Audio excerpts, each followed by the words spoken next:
Hey everybody, Cece Bell here. It has been a long time since I have posted a video.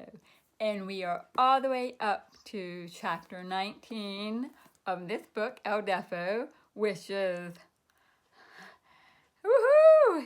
Blinded by the light, baby, blinded by the light. Anyway, chapter 19. And I'm so sorry I have been missing for so long. I've had so many distractions. My parents are trying to move out of their old house. And, oh my gosh, the election, no matter where you stand on the election, a lot going on, right? Right. And also, it's been a massive tick season around here. I mean, ticks everywhere. And in fact, this red dot right there on my forehead, that is a tick bite. Not a zit, I promise. Not a zit. It is a tick bite.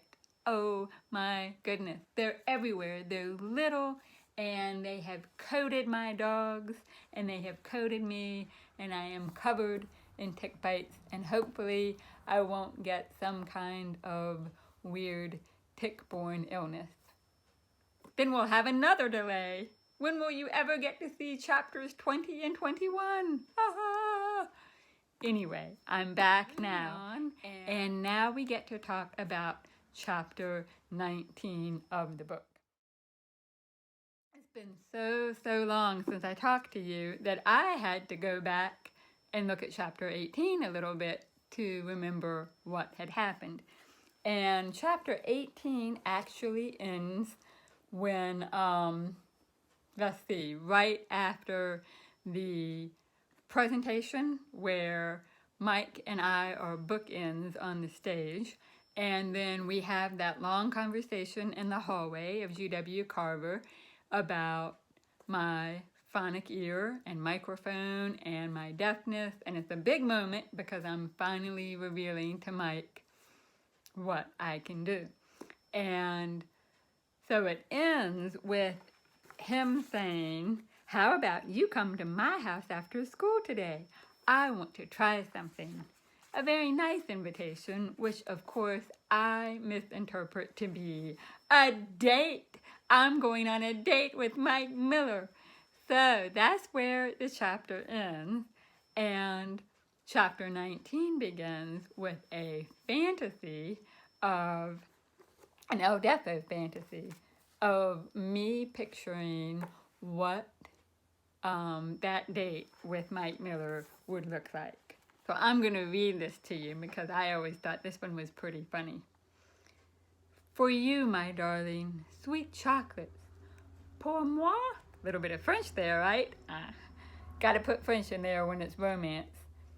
"And a single rose. Its beauty shall never surpass that of the one you wear upon your breast." Did he just say breast?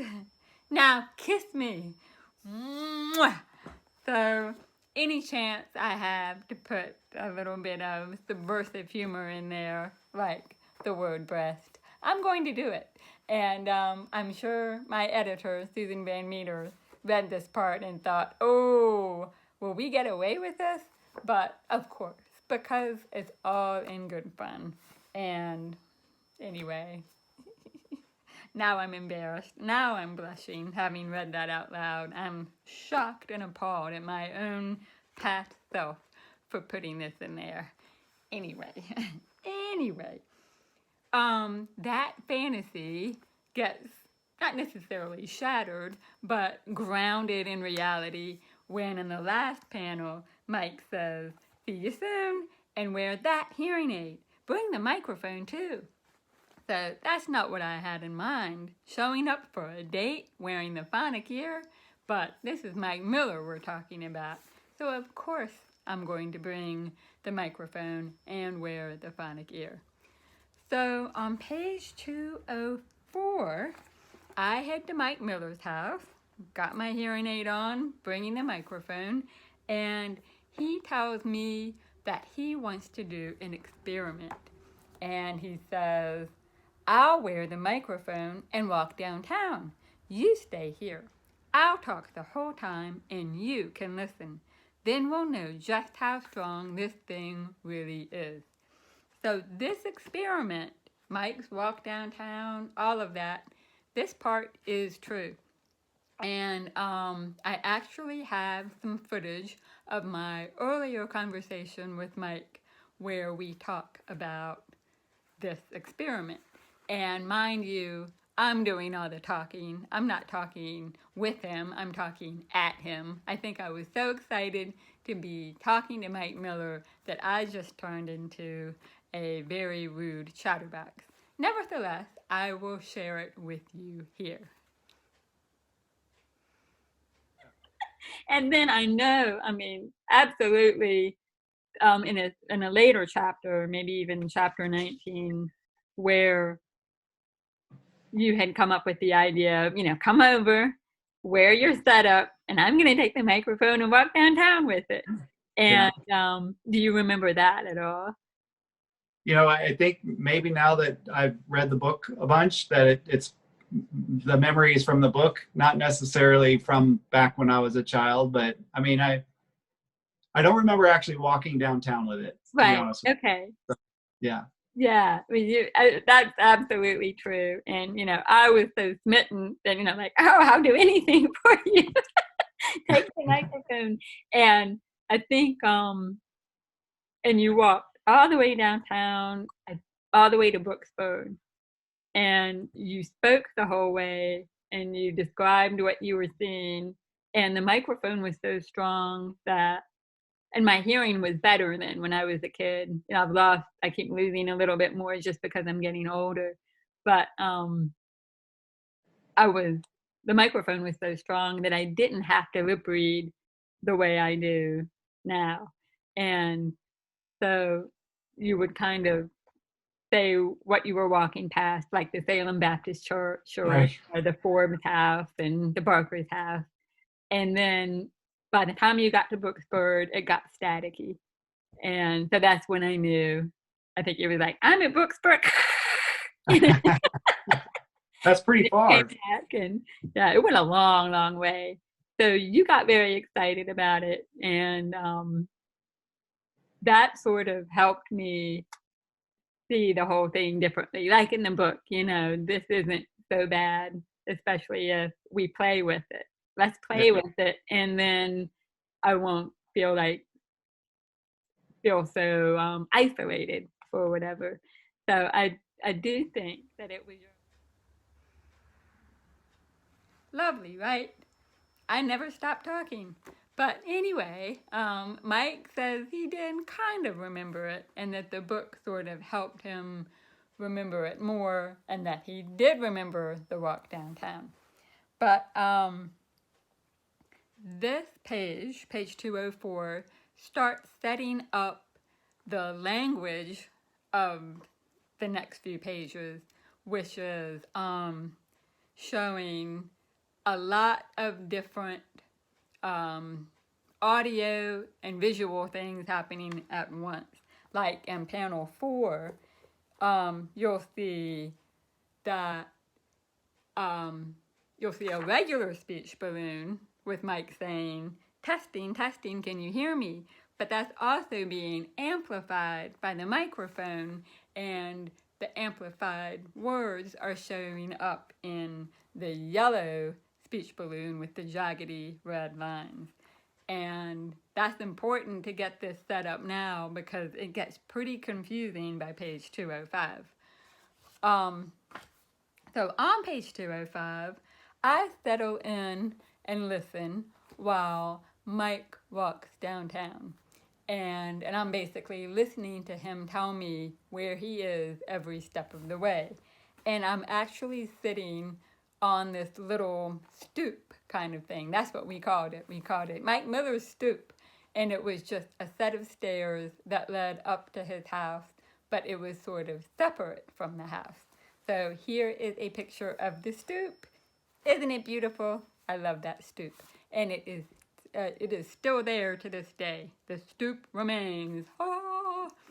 Anyway, So like I said, there's a lot going on verbally and visually. If you look at panel 3, for example, you'll see there's narration, there's a speech balloon, there's the yellow speech balloon with the jaggedy line showing me what Mike is saying. There's another speech balloon, and then sometimes there's even a thought balloon on this page. Everything is going on this page. And all of these kids showing up, those are the neighborhood kids. And in real life, I don't think this many kids showed up. It was more like 1 or 2, and they were just mildly curious. And in the book, I sort of decided to make this a bigger moment with the neighborhood kids, just to build that drama of me getting more comfortable talking about my deafness and my hearing aids with the neighborhood kids. So I definitely think the neighborhood kids knew about my deafness. Of course they did.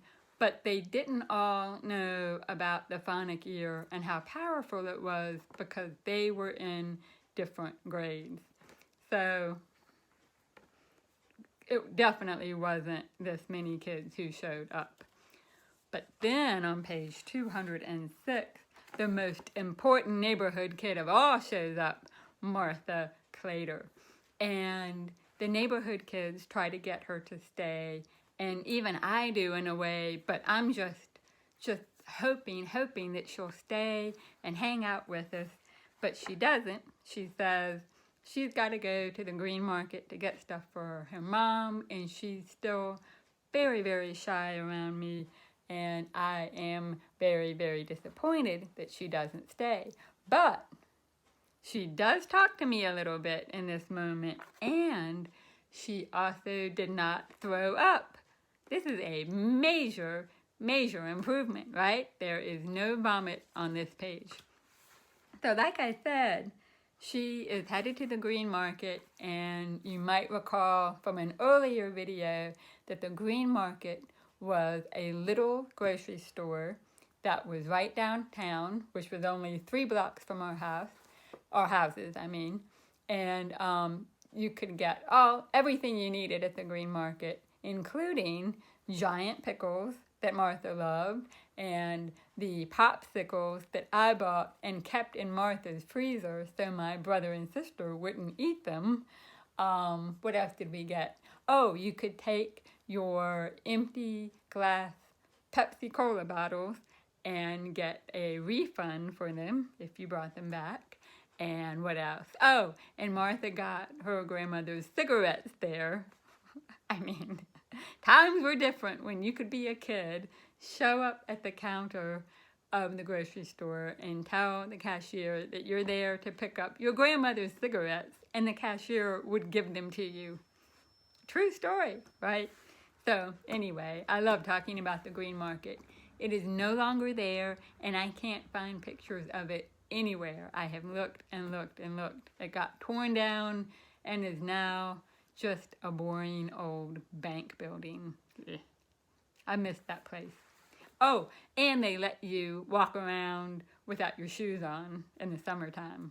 So that cool linoleum, so beautiful. So, moving on, the last 2 panels on page 206, you will notice that within the yellow balloons, speech balloons with the jaggedy red lines, there's a lot of Z's and pops and crackles.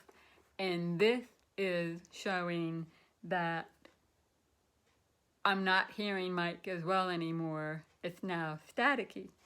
And there is a reason for the static. And on page 207, panel 4, there's an explanation for that when I'm thinking, oh, now there's so much static.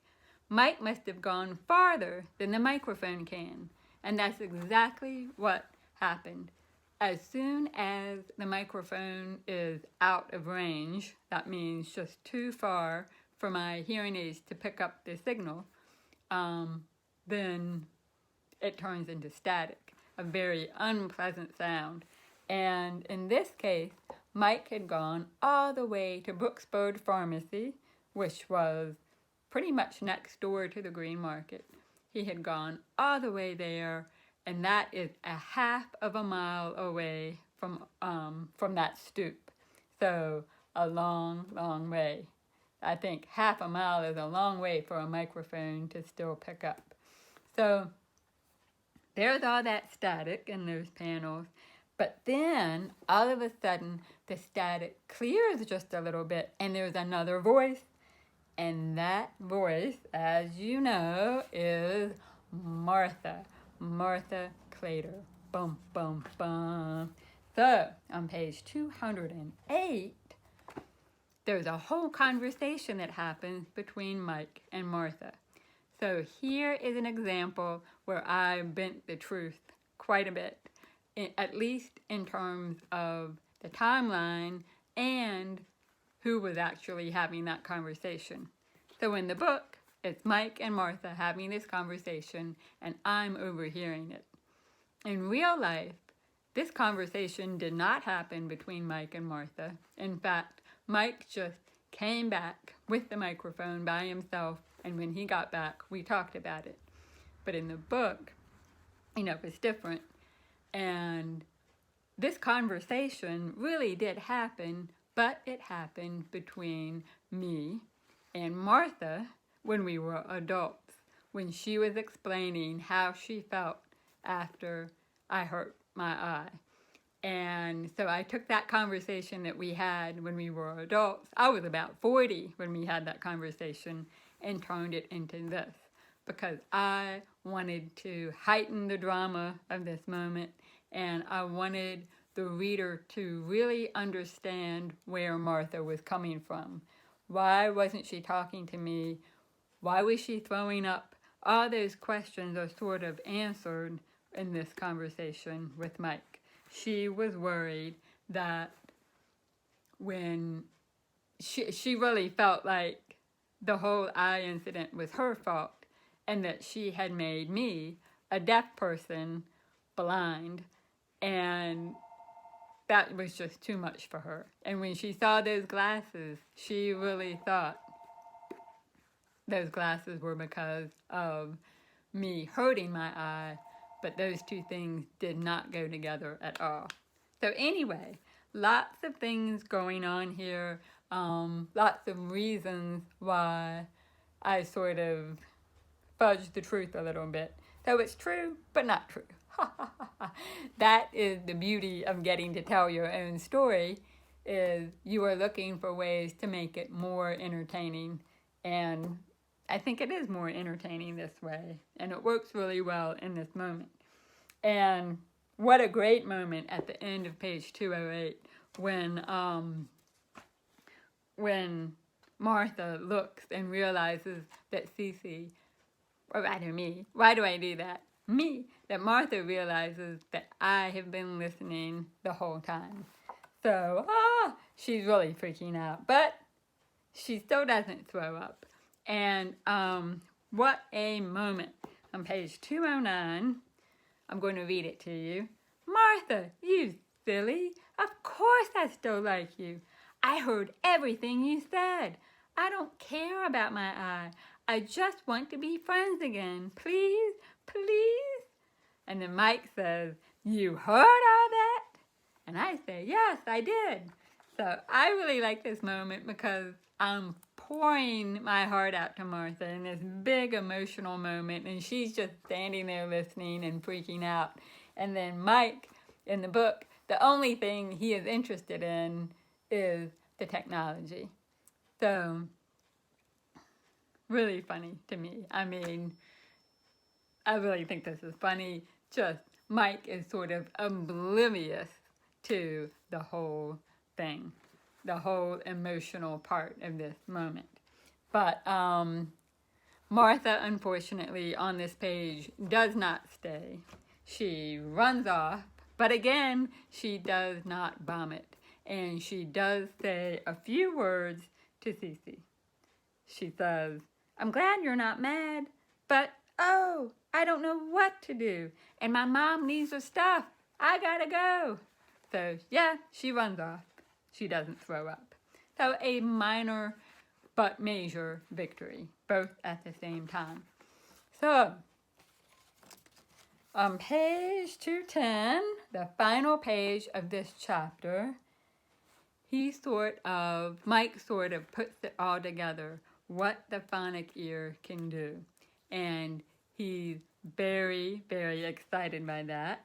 And he says, that was fun. Maybe we can have even more fun with it at school. Fun? What kind of fun? I don't know, but I think of something. Sounds like trouble. And I sure don't want to be a rotten spot on Mrs. Sinkelman's apple. But for Mike Miller, I'd do almost anything. Well, see ya. After all, thanks to his experiment, the neighborhood kids think I'm cool, and Martha spoke to me, and gee, he's an absolute dreamboat. Bye. Oh, love. Oh, young love. Isn't it beautiful? Isn't it beautiful? To all of those children, kids, listeners, adults who are finding love for the first time. Oh, love is a mini splendid thing, right? So I believe that this video is probably one of the weirder ones of the bunch. I am all over the map. I think I've been talking a mile a minute. I'm kind of hyper. The sun is shining. The birds somewhere are singing. And love is in the air. But anyway, what will Mike come up with? What is he going to do in school? If you've read the book, you know all about it. And it is pretty darn exciting what he comes up with. So I think that's everything I had to say today. I hope you are all doing well, and please, please, please wear your mask, stay safe, don't do anything risky. Your health is very, very important to me, and I want all of you all to stay well and happy and everything else. So take care, everybody, and I will see you soon, hopefully a lot sooner this time, for chapter 20. And I'll talk to you later. Bye.